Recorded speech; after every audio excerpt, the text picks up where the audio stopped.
Welcome to Just Curious Media. This is That's a Crime. I'm Jason Connell. And I'm Sal Rodriguez. All right, Sal. We are back with another episode. Yes. A crime. Sorry, another crime. Yeah, a crime with some tragedies here. There are some tragedies. Yes, that is true. Because today we're breaking down the true crime story of the teen kills boyfriend and friend in high-speed car crash in 2023. Mm-hmm. Yeah. It's a tough one, no doubt. It is. Young people especially, they got their whole life ahead, all that potential, all the possibilities cut down.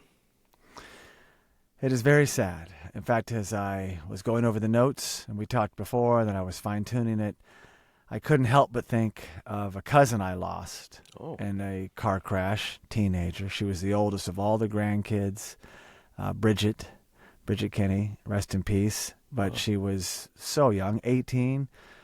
I think it was, I don't know all the details. I was younger than her, like a year and a half, but it rocked the family to the core, right?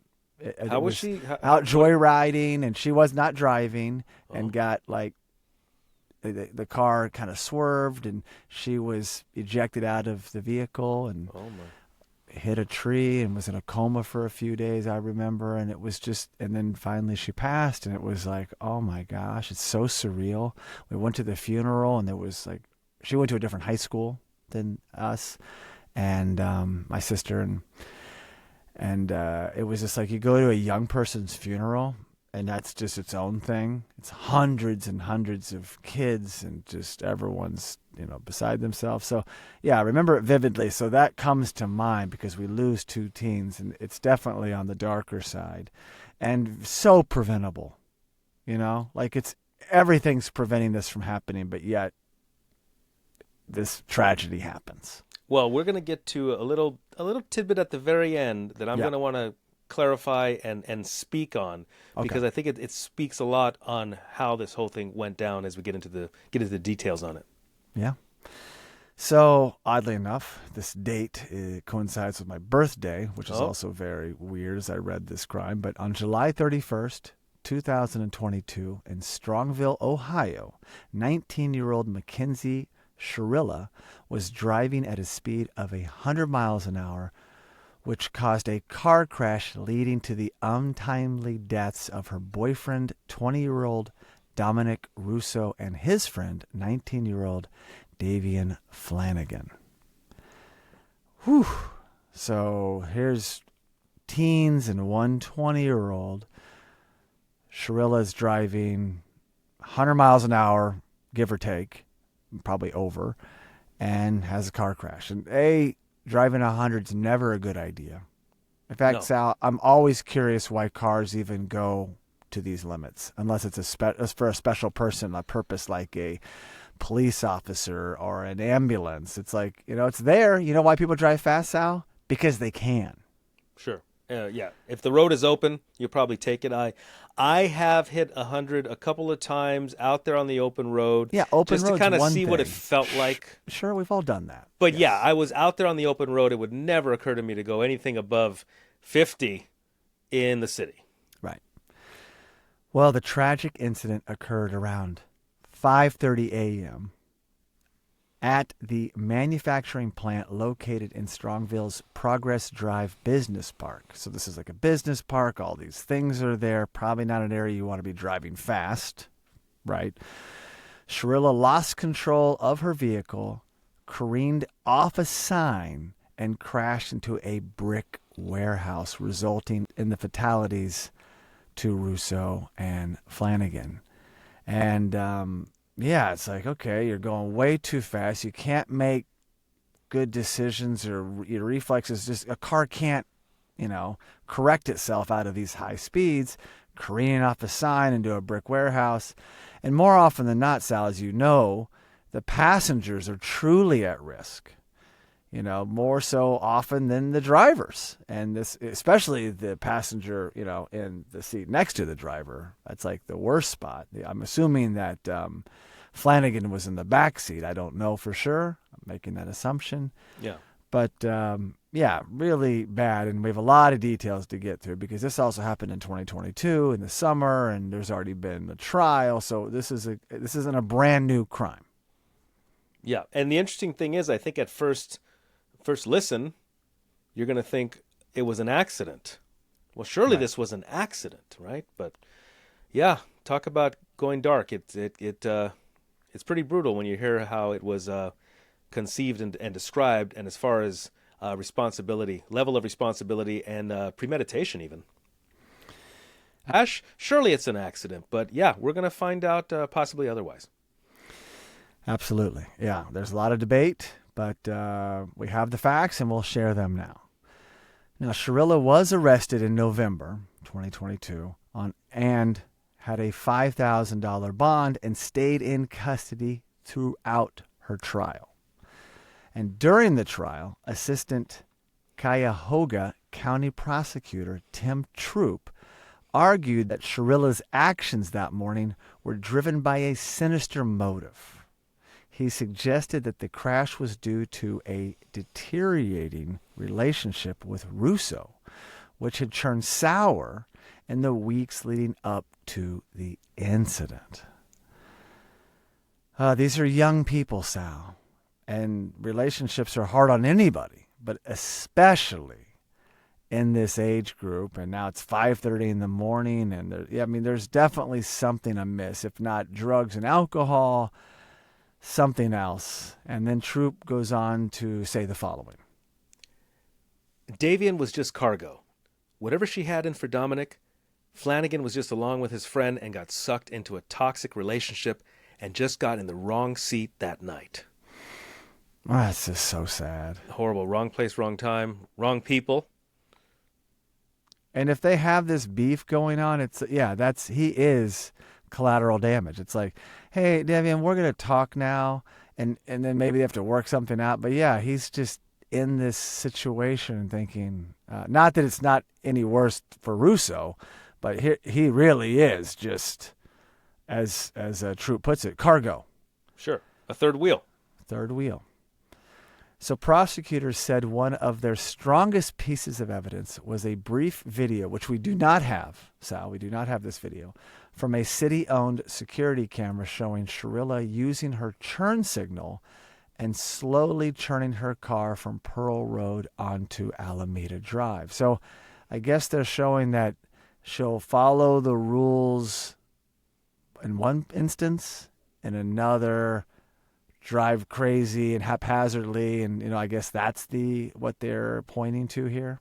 Yeah, Jason, I did see the video actually. Oh, you did? Yeah, okay. I don't think that what the video shows, I would think, is so incriminating necessarily that to prove intent. But what you see is her slowly and very normally cautiously making a right turn, putting her blinker on. Everything seems quite normal.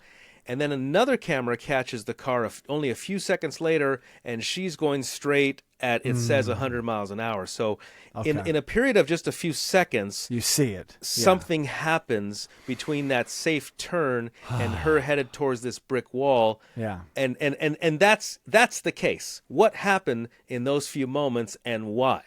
Mm-hmm. I got you.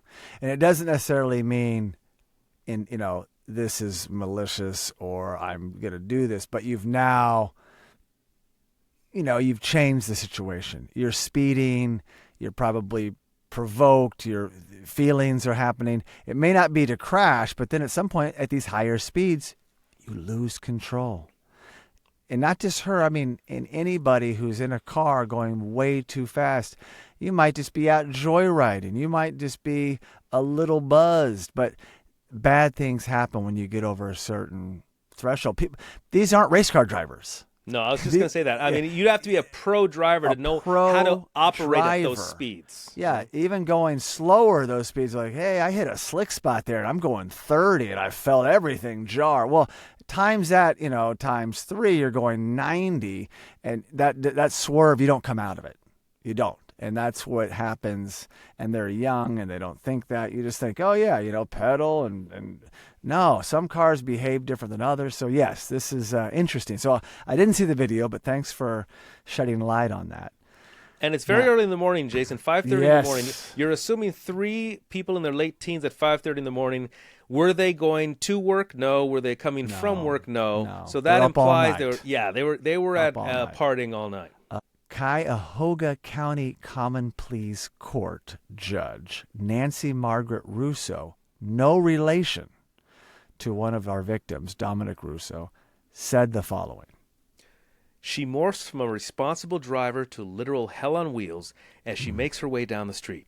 Mackenzie alone made the decision to drive the car, to drive an obscure route, a route she visited a few days before, and a route not routinely taken by her. She had a mission, and she executed it with precision. The decision was death. This was not reckless driving. This was murder. And this is the judge. Oh, wow. Yeah, that's pretty intense. So no, this judge is not declaring any doubt at all. She believes that she committed cold-blooded murder. And she's trying to kill everybody, self-included. I'm assuming that's the judge's take on this. We don't know the details of who was wearing seatbelts. Was anybody wearing a seatbelt? Yeah, but if this is her statement, she's not, she's talking about Mackenzie. It is Mackenzie Shirilla. We're using last names. But it's not like I'm going to drive so fast, I'm going to off these two. She's probably thinking we're all in peril here. We're all going down. Okay, so that leads me more to what I want to talk about as we go even further down the road. Sure. Yep. So Prosecutor Troop further emphasized that crash investigators meticulously examined the car's computer system. And we don't know the type of car, Sal, by the way. No, we don't. Okay. We don't. In fact, this is very interesting information, forensic vehicular information I never knew about. Now I'm wondering if all cars have these computers where you can it's like the equivalent of a black box on a plane. Yeah, exactly. It's like what a I was recording. thinking. I never knew about this. Especially that's what I was thinking when I started to read this. I was thinking more newer car. This is obviously not like a classic. Sure. Something newer with the computer system. Some of these are in here, the OnStar or whatever. So this analysis revealed that the accelerator pedal had been fully pressed down during the 4 seconds leading up to the crash, with no evidence of the brake being applied. Moreover, the car's computer data indicated that approximately 5 seconds before the collision, the steering wheel abruptly veered to the right and then swiftly to the left. So it is fascinating. The only time, Sal, that I saw any of this data in one of my vehicles was with Progressive, my insurance provider, car insurance. They sent me a little thing that I plug into my car, and it tracks how you drive for 6 months, and you can get a lower rating.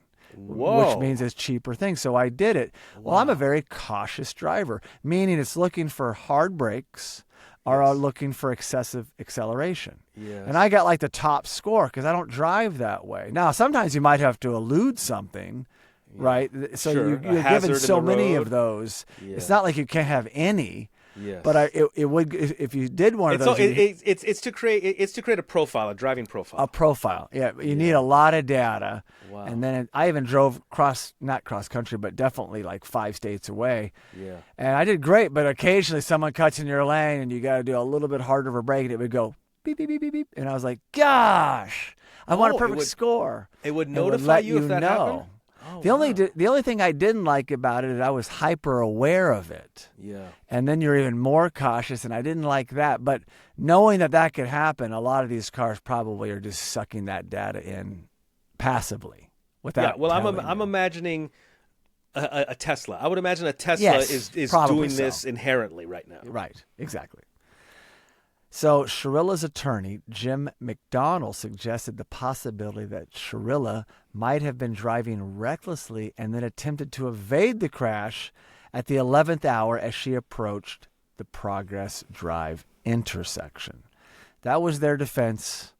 Obviously, we know what the judge thought. That didn't go over with her so well. Now, and this is sad, but we have to show our respects. And, I wish we knew more about our victims that passed away, Dominic Russo and Davion Flanagan. They were both declared dead at the scene while Shirilla was found unconscious. So How did she get so lucky to survive this very same crash? I know. It's this is what happens though sometimes, Often I read, the driver. This has happened, Sal. I know we haven't done a sports crime in a while, and I don't mean like someone from sports, an athlete. We've done some, and in fact, there's one coming later in this episode. But more often than not, I hear so many times that an athlete. It seems like it's an athlete a lot. Two people driving, they roll their car. They're tired. They've had a few drinks. They walk away. Whoever was with them, another athlete, is killed. It's more often than I even want to share. So, you got the steering wheel. That side of the car is probably a lot more built, and it's terrible. And we don't know what was in her mind. Was she it could have been all these factors. Intent, oh my gosh, what have I done? But you've already put this in motion. And then, listen, she definitely deserves to be punished. No doubt. But she's a person. And in finding out that these two people perished because of what she did, her actions, she'll never shake that. So, I mean, that's just, it's just compounded by sadness. Well, Jason, I did see a video clip of her in court. I believe it was at sentencing. Okay. And she appears, now I say this, I'm an actor. I've taken drama and theater. I can usually see through people's facades usually. Okay. Her remorse seemed genuine. She was doing a really good job of showing grieving and remorse in the courtroom. I did believe it. Okay. Well, that's what I think. I think if she cared for her boyfriend. This is her boyfriend and his friend. You're gonna feel a lot of guilt, especially as time goes on. This was July 31st, 2022. She's in jail in November. The trial's probably 2023. You've had time to reflect, right? Like, oh my gosh, I've really ruined my life or changed my life. I've ruined two other lives and their families and their friends. And it's a heavy, heavy burden. Well, Shirilla was found guilty of 4 counts of felonious assault and 2 counts of aggravated vehicular homicide.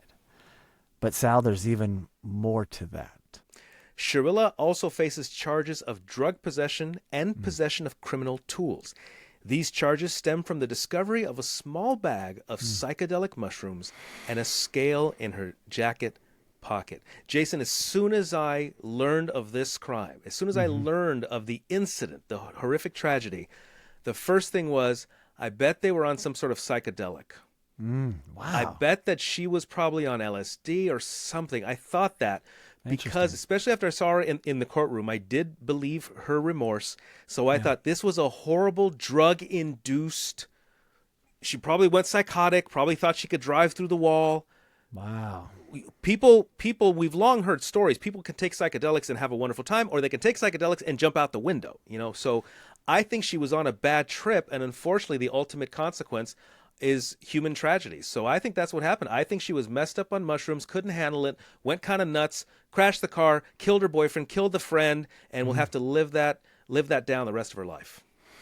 Wow, you were spot on there. Now, I don't know if there was an autopsy, if there probably was, but I don't know if any of this was in Russo and Flanagan's system.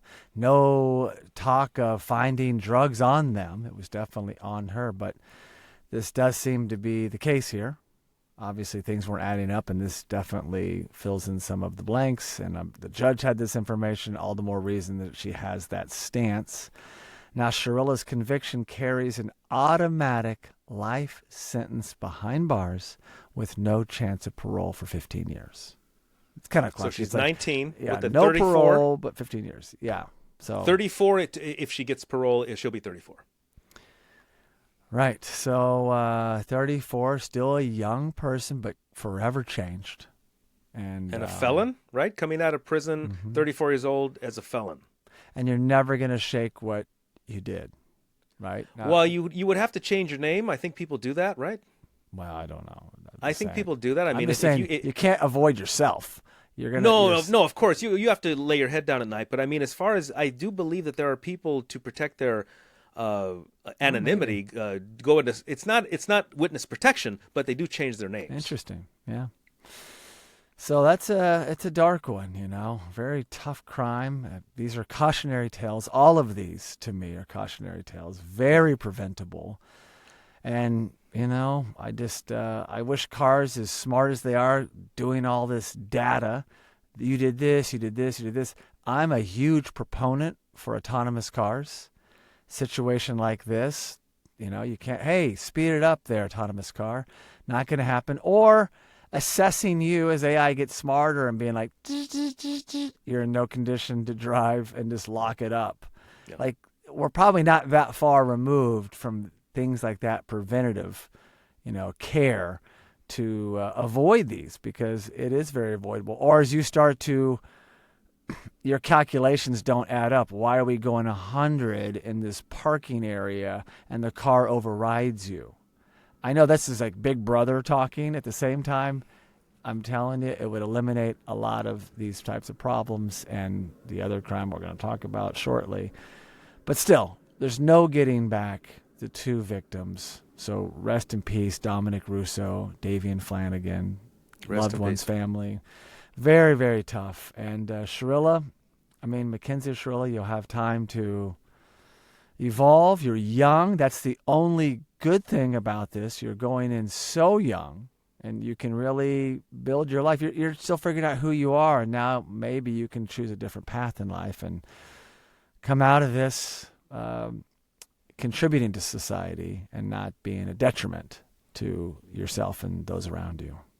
Yeah, for her life to just go completely downhill from this point would be of no service to anyone. So yeah, the best thing is for her to pull herself together, do her time, and come out a better person, an evolved person, and maybe help people who are who are also victimized or perpetrated things like this. Yeah. In other words, your story can help other people. Absolutely. And that covers the true crime story of the teen kills boyfriend and friend in high-speed car crash in 2022. And Sal, something we've been doing on recent episodes is spotlighting an episode from the past of our That's a Crime library. And we've been kind of going back and forth. You pick one, I pick one. And so I picked one, but it's not necessarily a lighter crime. We have a great hit list of crimes to choose from, but I stayed on point because I figured it would, as you said, hammer the point home even more. And I left this episode writing it, now, talking about it with you and performing it, if you will, even more somber. Like, gosh, man, can't we just learn from this and less victims in the world? And I chose episode 19, Henry Ruggs III, fatal car crash in 2021. He was a prominent NFL wide receiver in his rookie season for the Las Vegas Raiders. Gets in a car, has his girlfriend, top of the world, Sal. This is truly another cautionary tale. In Vegas, he's driving on the street. His fancy car he's got is going 100, I believe it's 130. Yeah. 130. Comes up behind someone, can't react. This is what happens. Not going 80. Even 80's fast, Sal. 130, and just plows into this poor victim and her dog. And this is like hitting me so hard. And it's Tina Tintor and her dog Max. That car goes up in flames. They perish. Ruggs pulls over. He's distraught. They both live, him and his girlfriend. He's in prison. NFL career over. We have a victim and a dog, two victims. And I know I followed it for a while. I know he's still in jail. I think he's been sentenced, but it's just like there's no good that comes out of this. He was literally like having this great season, and not that that's important, but he didn't have malicious intent. He just had a bad decision. Yeah. And a bad decision has consequences when you have machinery. Impaired judgment. Impaired judgment. So it's just when I read these, it hurts me like very viscerally, like in my stomach. I'm like, gosh, it's so preventable. It's not just some accident. Like I didn't see the light, and we recently did the Treat Williams episode where he was killed on his motorcycle, but the person tried to like pull in front of him and he hits him. Still terrible, but it's more of a normal moving violation. These are preventable. Anything over 100, anything in the 80s in an area, you shouldn't be driving that fast. I mean, even 70, whatever it is, you know what I'm saying. But it was just really bad. But anyway, sorry to add more somber to somber, but these crimes are important too. And I think you should visit it. There's a lot more information about it. Sal, I know you remember that episode. We recorded it December 1st, 2021. Any thoughts from your end? No, I just remember, like you said, another cautionary tale about being careful out there and not taking Jason, one thing I have learned, this is embarrassing to say, but I've learned with me personally that I can be intoxicated and not know it. Oh, okay. I will not know that I'm You're pretty intoxicated. drunk right now, I got to tell you. I'm wasted right now. But the problem is, if you don't know you're intoxicated, you may do things you should not do while intoxicated, like driving, right? Yes. So I would caution people to please be careful out there. If you're going to mess around with drugs and alcohol, don't mess around with cars. Walk, give your keys, take the Uber, whatever. Do not get behind the wheel of a car, even if you don't think you're wasted, because you might be wasted and not know it. Quick update on Ruggs, because I hadn't been following it recently, but he was jailed for up to 10 years over the fatal, and it's DUI crash. So he had, substance in his system. Yes. Impaired his judgment. So here, he also went away, early 20s. He'll never have the NFL career, but he will have a life. And he has a life in jail, but he'll have a post-jail life. And he, too, can learn from that. So not to give you more homework, fans, but it's a really important episode. We talk a little bit more about Ruggs and the victims and their GoFundMe, which I haven't checked in a while. But, again, it just kind of felt like if there's a time to spotlight the Henry Ruggs, the third fatal car crash episode, this was that time. Yeah, it does hammer it home. It does make you think, does give you pause. And rest in peace, all these people whose lives have been taken because people made bad decisions. Yep. So thank you so much for listening, and please be sure to subscribe to the That's a Crime podcast and the That's a Crime YouTube live channel. You can also really help us by giving the show a 5-star rating on Apple Podcast. And for all you listeners that enjoy sharing your thoughts, you can leave us a review on Apple Podcasts, send us a direct message, or post a comment on any That's a Crime social media platform. We also highly recommend checking out our other podcast and visiting justcuriousmedia.com.